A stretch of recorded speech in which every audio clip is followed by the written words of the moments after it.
Hello. Hi, How are you going? Good. We're just trying to work out where we're meant to be. I've got to get them. Excellent. The other way. Not a problem.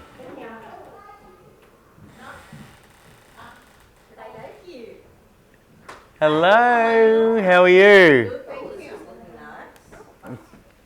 Hey guys. How are we all doing? Good. Seeing on tape?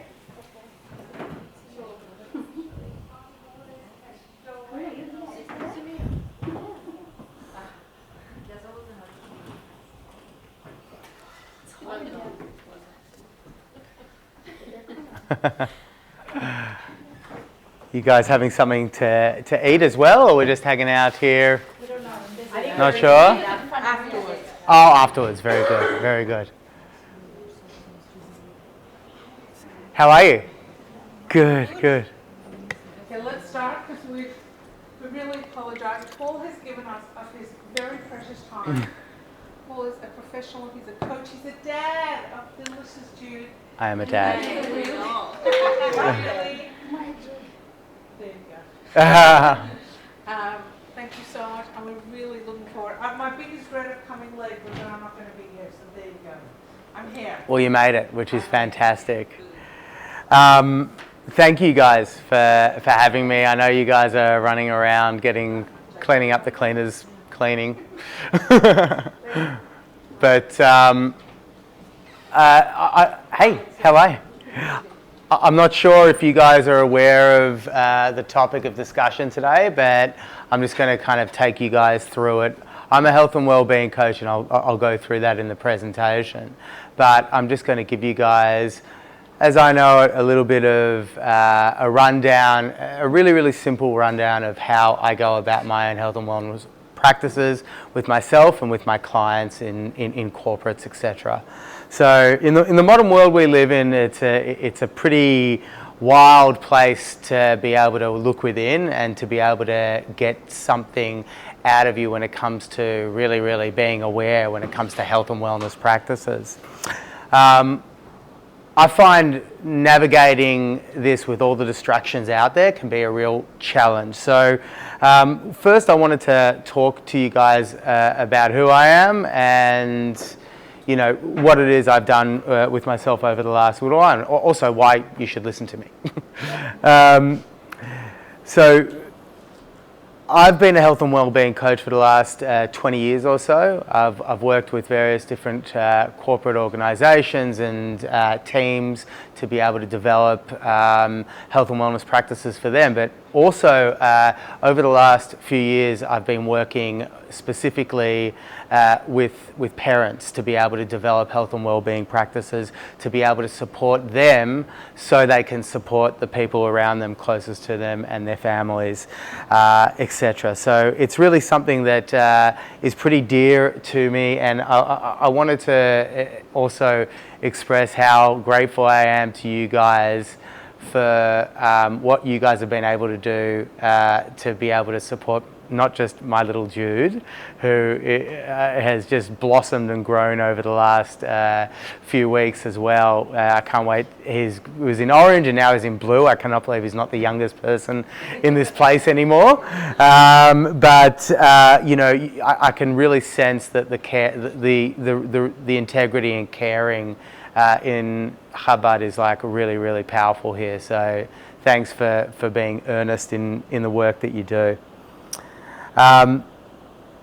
The company that I developed, Hero, over the last few years, as I mentioned, is really, really centered around developing health and wellbeing practices so we can develop resilience, peak performance, mental and physical health in all team members, so that can then affect how the organisation flows as a whole, but not just how you operate at work, but how you operate at home as well.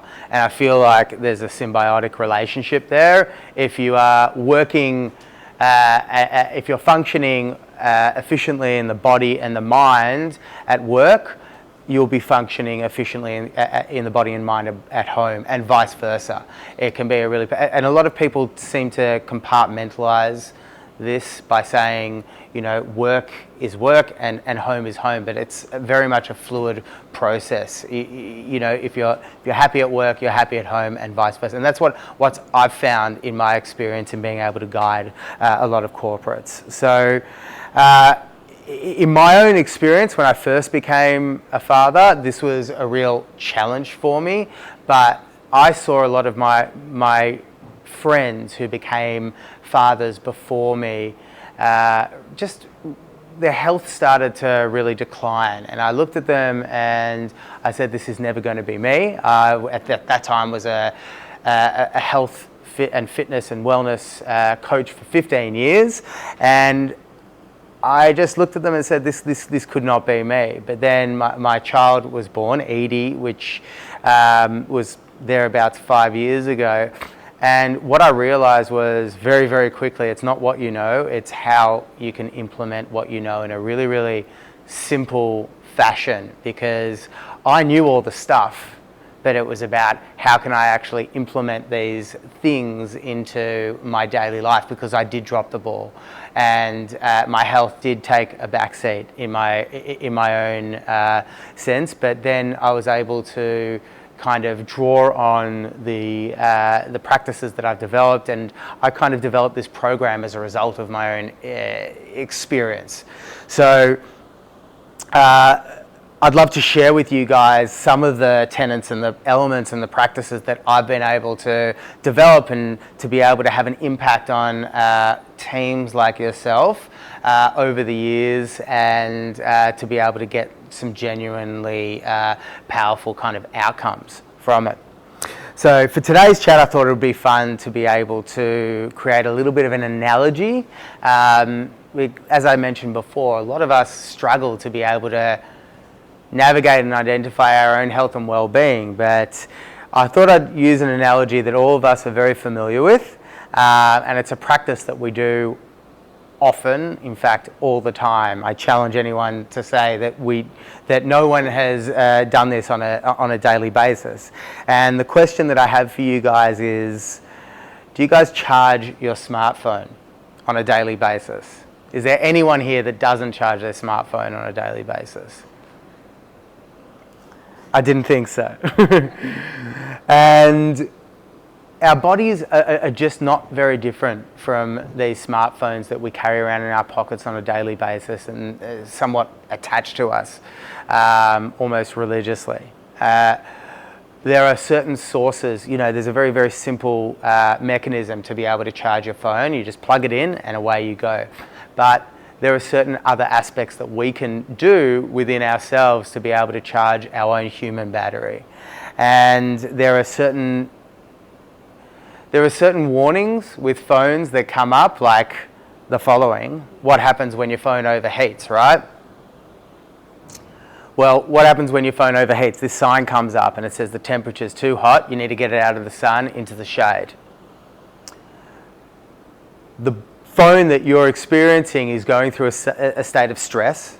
It needs to change. It needs to get into a position where you need to something needs to change within that phone, basically. We don't have the fancy signs up in our system for us to be able to say something needs to change. We need to have that element of self-awareness to be able to do that. So what I want to talk about today is exactly what that is going to, firstly, what is stress and the impact of stress that is going to actually take place on a daily basis that accumulates over time. So how does stress have an impact on our bodies, on our minds, and on our overall productivity levels? And in order to do that, first what we need to do is identify what, and I'm just going to touch on science really, really briefly here. It's not going to be a big scientific discussion. Sorry? No, I'm fine. I've got water right here. Funnily enough, that will be one of my principles.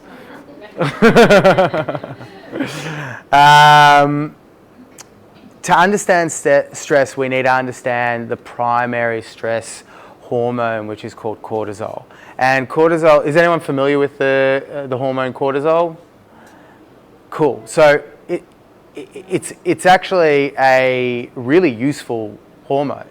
It elevates first thing in the morning in order for you to be productive in the morning, to get stuff done, right?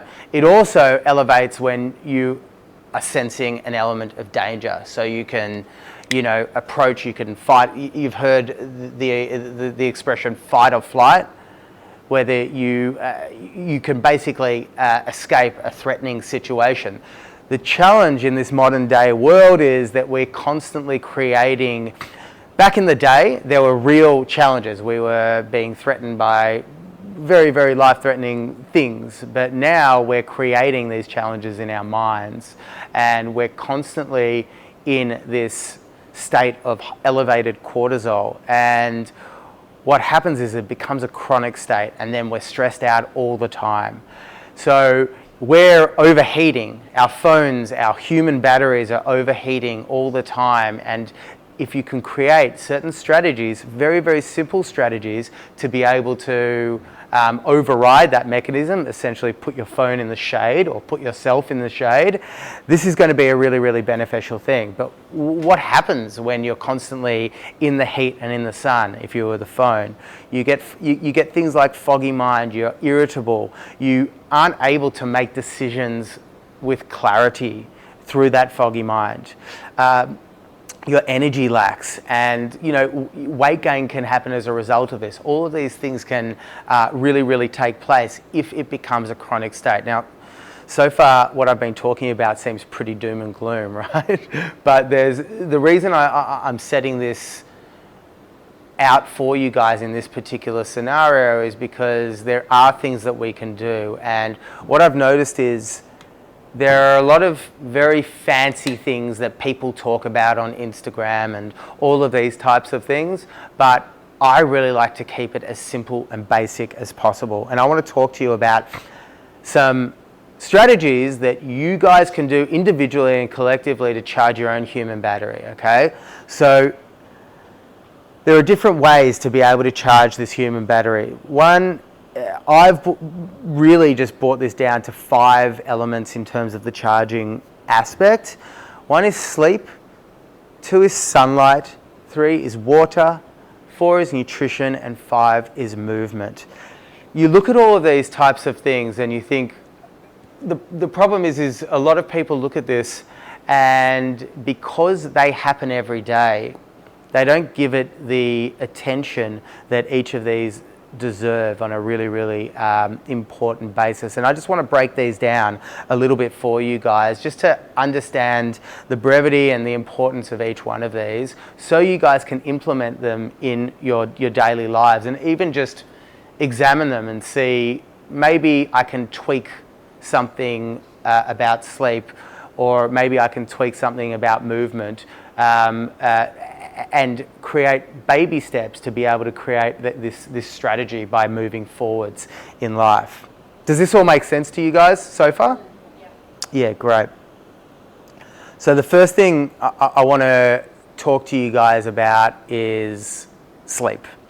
Sleep, I can't stress enough how important sleep is. I'm not going to ask everyone how long they sleep for during a night, but one thing I do know is the science backs up the importance of sleep, and I want to talk about just a few really, really simple tenets that you can employ around your nighttime and your morning to be able to get as much sleep, and an important sleep, as you possibly can, okay?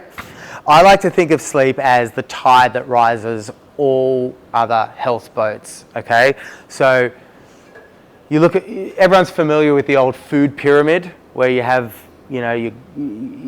one food and then the other food and blah, blah, blah. So sleep to me is down the bottom. Like, you need to have a healthy, consistent sleeping pattern. If you don't have that, then all the other minutiae that comes out just becomes insignificant. So what I would say is, if sleep is something that you need to work on, in amongst other things, work on sleep first, because that's the thing that will have an impact on everything else as a result. So having said that, a few things to consider when you're creating your sleeping environment. I've found when it comes to temperature, and science backs this up, you want to have a relatively cool environment. And this can be kind of anti-intuitive a little bit because we're used to being very comfortable, but 18 to 20 degrees is an ideal sleeping environment.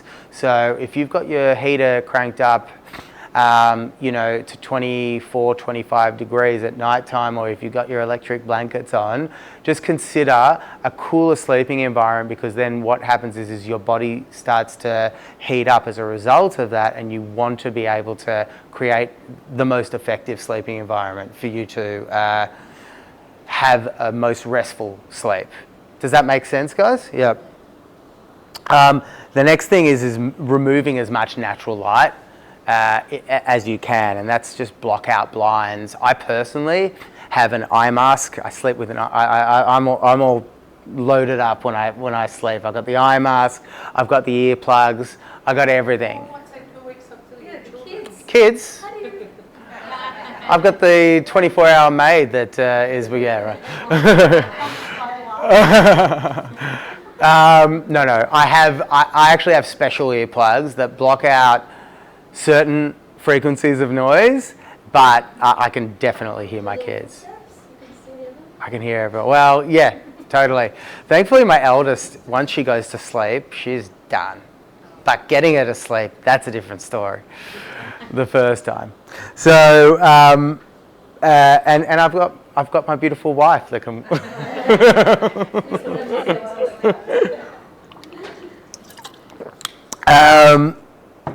Another thing about sleep is consistency. Waking up and going to sleep at the same time, if you can get it as close to as possible, is a really, really good thing. So going to sleep, I personally go to sleep and wake up as close to the same time as possible. And no, you can't make up sleep on the weekend, which a lot of people feel that you can. Consistency in sleep actually streams across onto the weekend as well. So obviously, if you need to wake up super early for work, you're probably not going to want to wake up at 4 or 5 o'clock in the morning on the weekend. But you want to stay within like a variation of about an hour if you can. Okay. I have a formula that I learned from somebody a while back, and it's a great formula. It's something that I kind of have really paid attention to, and I teach a lot of my clients. It's the 10-3-2-1-0 formula, which is 10 hours before you go to sleep, you want to remove all forms of caffeine, okay? Keep in mind, guys, when I'm telling you this, it's not check every single thing off, and if you don't do everything, you're a failure.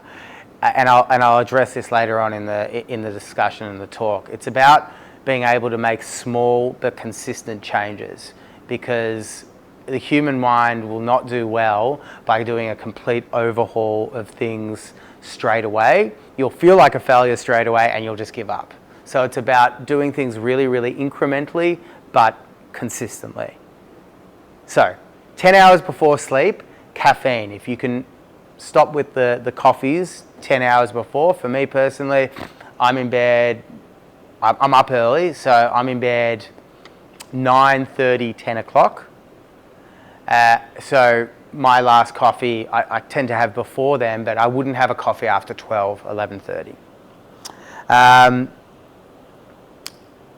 3 hours before you go to sleep, no heavy meals, or for me, I don't eat anything 3 hours, 2 to 3 hours before I go to sleep, because I'm an early sleeper, or alcohol. Now, obviously, alcohol is one of those things that, some of us drink, some of us don't. If you do drink it, it's always good to have it. You want to have it to a point where the alcohol is removed out of your system before you go to sleep, because it does have an impact on the quality of sleep that you have, okay? 2 hours before we go to sleep, you want to remove work from your routine. When we're in work, we're in that, what we call that sympathetic nervous system, that analytical mind space where you're constantly searching for things to do, solving problems, doing all and they're all productive measures. But we don't want to be in that space when we're going to sleep and winding down. We want to be in what we call the parasympathetic nervous system. We want to be really calming down, getting ready for a restorative night's sleep. 1 hour before sleep, if you can, no screen time. I know it's hard.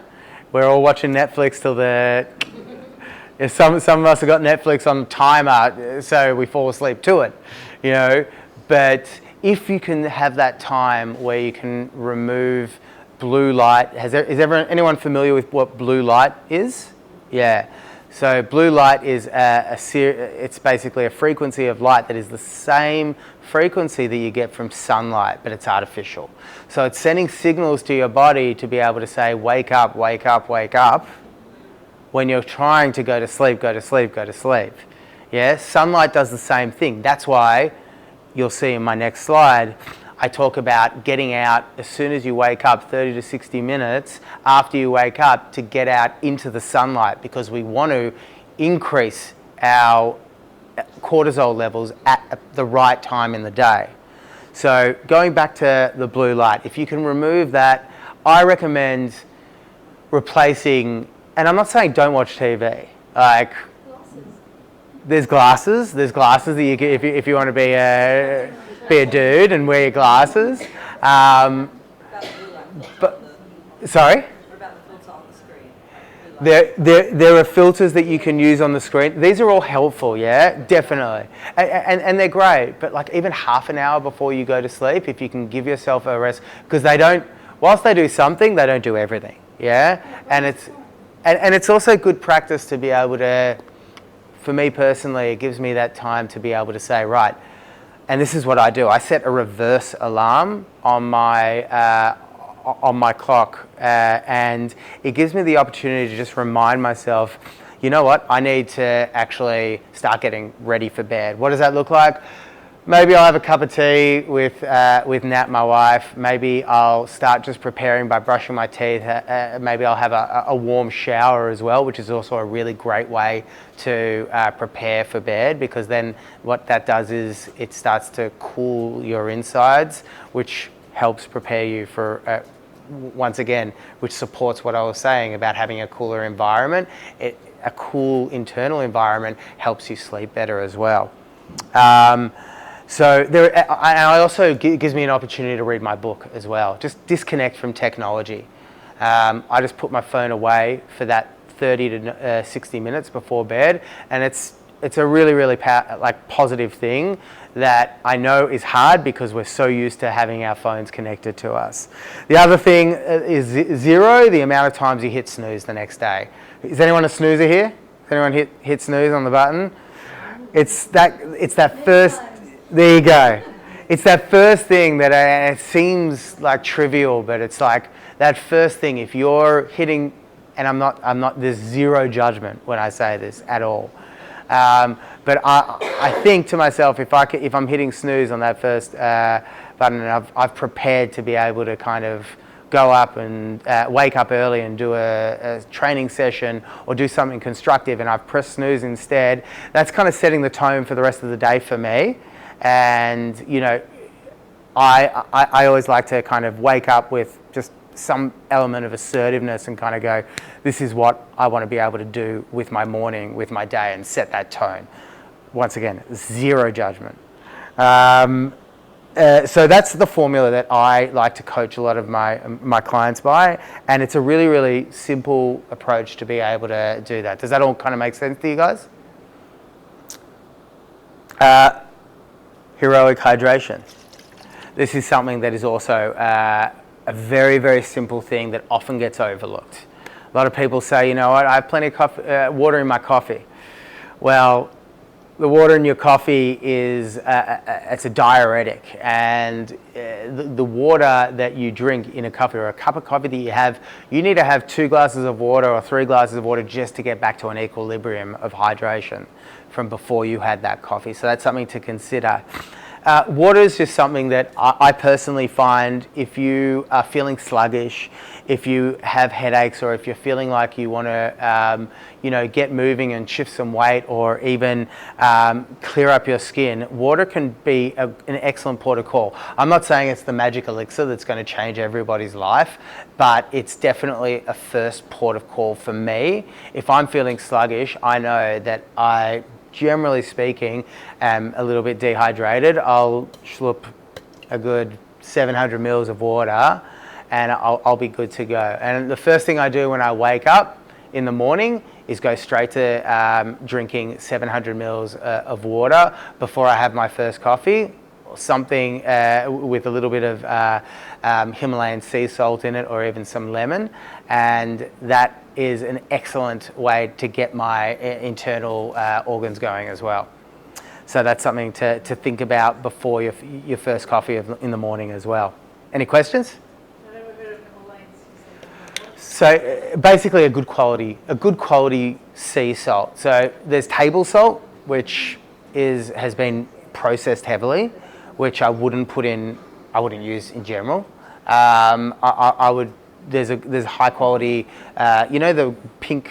Have you seen pink? Yeah, the pink salt, Himalayan sea salt, or Celtic sea salt's another one that it kind of looks a little bit stained and dirty, but it's a really, really high quality, full of lots of different elements in it there. So nutrition I'm going to keep really, really simple. I like to think of nutrition as the 80-20, eating 80% whole and 20% for your soul. So you want to be going 80% if you can, as whole as you possibly can. That's like vegetables, fruits, lots of veggies, obviously, different sources of protein, and we can, I don't have enough time in this presentation to go through the details of nutrition, and I really do like to keep my nutritional advice pretty simple as well. Nuts, seeds, fermented foods are great as well, and then the 20% of the time, be social, go out, have a glass of wine, don't worry about having dessert when you're going out for dinner, all of these types of things. But like once the 20% becomes 50 to 60%, the health, it becomes a little bit, you'll know within your energy levels when that starts to morph into something greater. And I've also found that if you aim for 100% whole, that's just, it's not a sustainable practice. You might be able to do it for 2 weeks. 2 years, and then that's it. And you did it for 2 years, did you? Paleo, the whole family. Yep. Completely whole foods. 2 years was amazing, and then it went. Yep. It was so bad, like to try and get back. So 80-20 is better. Whatever, there's a real, and everyone responds differently, right? And you guys were able to sustain that for 2 years, but there seems to be this kind of responsive mechanism that happens when you're like so restrictive, then what comes up must come down, and there's that response that takes place, and that's something to really be cognizant of and reward yourself. I don't like to think about it as cheat meals, because that's implying, if you're having a cheat meal, bless you, it's implying that you're doing something wrong. Think about it more as a treat meal. You're just having something that is enjoyable. I mean, we're living life, so it's great to be able to enjoy it. Movement practice is something that I've been doing for a very long time. I'll keep things simple here. Movement is very different to exercise. Okay, a lot of people think about working out, training. That's something that I've been doing as a profession for a very, very long time.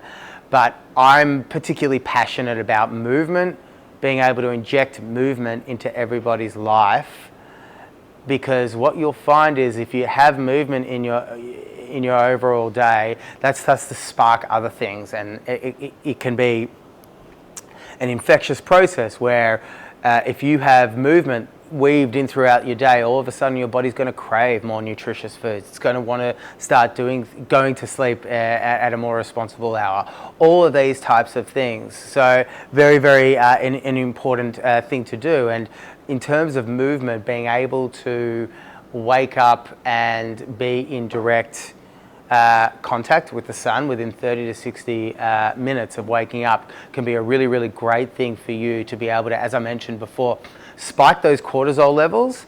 And by spike, I don't mean jolt them, but it elevates them in a sustainable way. And what that does is it sends a signal to your body and your mind to say, I'm up, I'm awake, I'm ready to do productive things, right? And then what happens is that cortisol, which is a productive hormone, comes up, and then if we're doing things that are supporting our mind and our body, that will start to then die off a little bit, and it'll start to dissipate over the day till the point where the sun starts to set. And when the sun starts to set, our body works in conjunction with that, because we've told the sun that our cortisol levels are elevated in the morning. What happens is when the sun starts to set, if you can be in contact with the sun again around that sun setting time, our melatonin levels start to rise, which is a hormone, which is a sleep hormone. Okay, it's telling your body to start to chill out. That's why if you're doing all the things like iPhones, television, computer, all of these types of things, when your melatonin's meant to be rising and your cortisol is meant to be lowering, it's sending mixed signals to your body. And it's like, hang on, you can get to sleep, but how much of a restorative sleep are you actually getting? Okay? I hope that makes sense.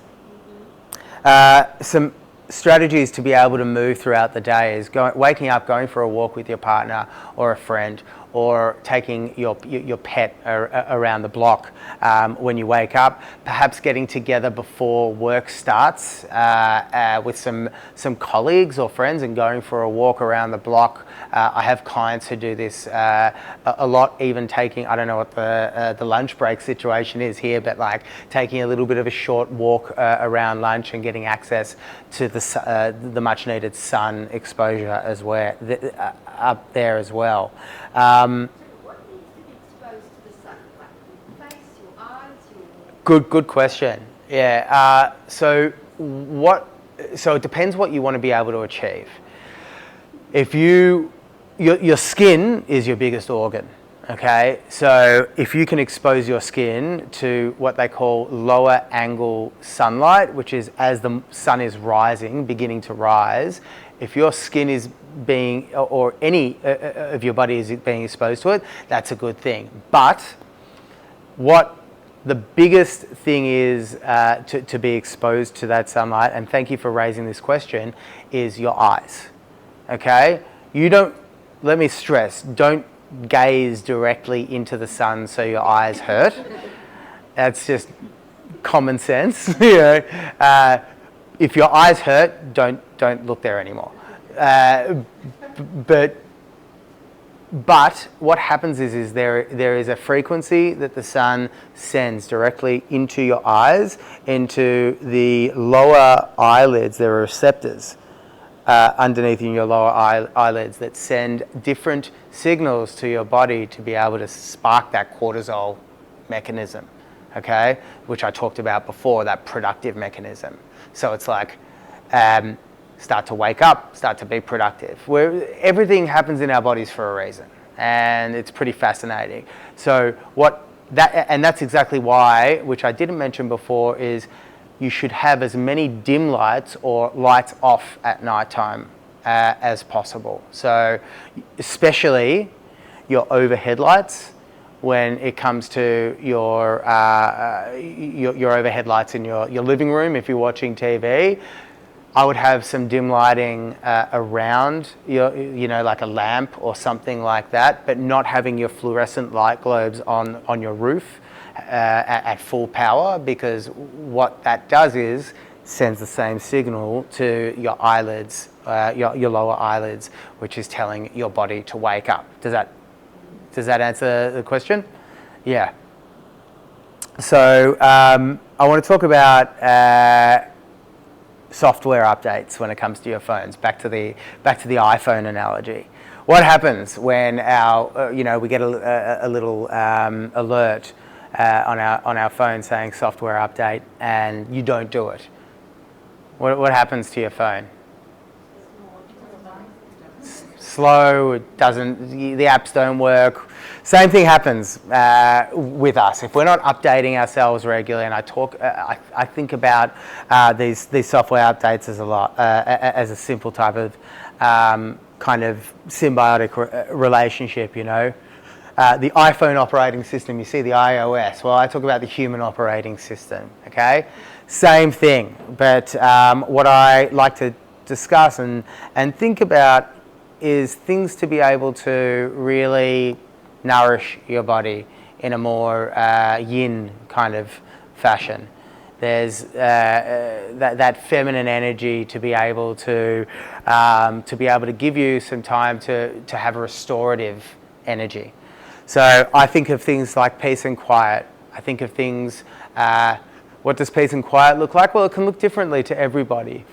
Some people might like going for a walk on their own in nature. Some people might enjoy meditating. Some people might enjoy journaling. Some people might just might enjoy listening to their favourite music and just tuning out from the world. It can be differently to everyone, but the point is you want to be able to identify what works for you and give yourself that time to be able to update the software, so to speak. Another thing is stretching and mobilizing. I make this a regular part of my practice. I'll even do it if I haven't done it throughout the day. I'll do it in front of the TV if I'm watching some TV. It's a great opportunity to just sit there, do some stretching or mobility, and that just creates space in your body, but it creates also space in your mind. Another thing that I think about is socializing, connecting with others. We're tribe people. Humans are parts of being of larger groups, and to be able to get that energy is an important thing. Some people are introverts naturally, other people are extroverts naturally, and both are really great. There's no better or worse, right or wrong, but you'll get a sense of what gives you more energy, having time to yourself or having time with others to be able to feed off the energy of others. And generally, most people are a mix. But to get a sense of your disposition, to be able to favour, what you need on an individual basis is a really, really good thing to be able to do. Next thing is decluttering your apps. So I don't know about you, but have you ever opened up I've opened up my phone sometimes, and there's this iceberg of just apps everywhere, and I don't know what to do. I don't know how to identify or look for the app that I wanted to actually access, because there's apps and apps and apps, and it's crazy. And then I know it's time to declutter my phone and to get rid of apps that I don't use. I think of life in the same way. What are the practices that you're doing that you could potentially declutter? Like social media, nothing wrong with, once again, I talk about all these types of things, not dogmatically. I talk about it like social media. What aspects of social media do you feel that you could pull back on? Is it overtaking your life? TV, can you pull back on it 30 minutes? Unproductive work, etc. So there are a few things to think about and consider there.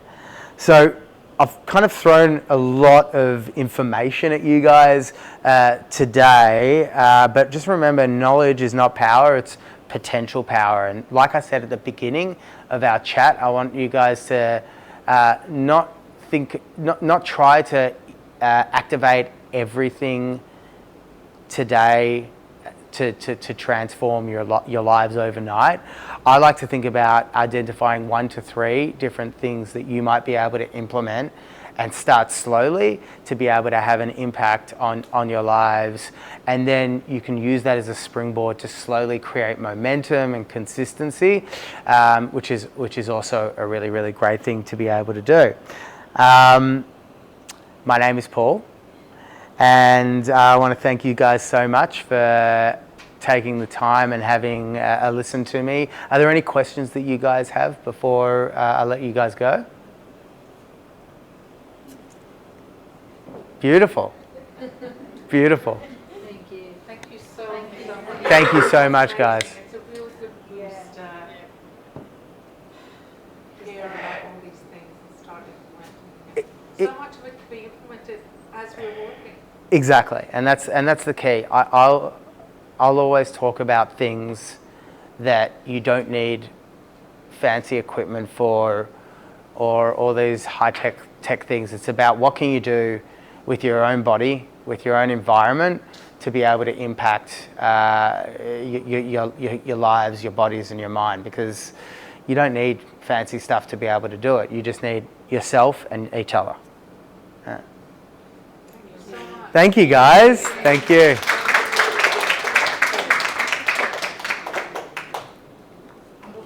I'll see you every day when you drop you off will be our like reminder to keep on. Absolutely. Absolutely. It's cold, is it, did you say? Oh, really? They're all freezing to death on this. Oh, is the AC blaring down? I'm so sorry. Actually, I'm not. I was very comfortable. I was comfortable as well. You said you can't overheat. 18 to 20, what was the correct degrees?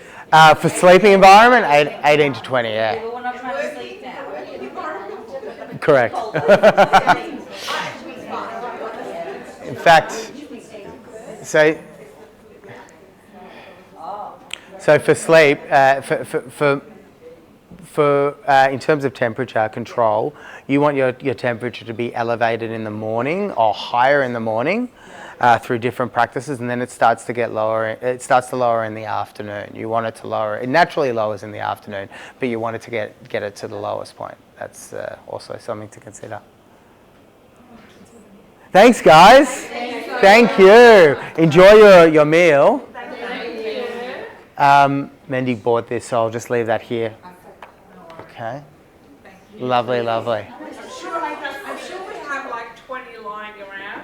It's possible. It's possible. I use a Mac, so I don't know whether he's familiar with the. And to be honest, it was when I bought this Mac, it was really annoying. There were no ports. I needed to buy. There was actually nothing. No connecting devices.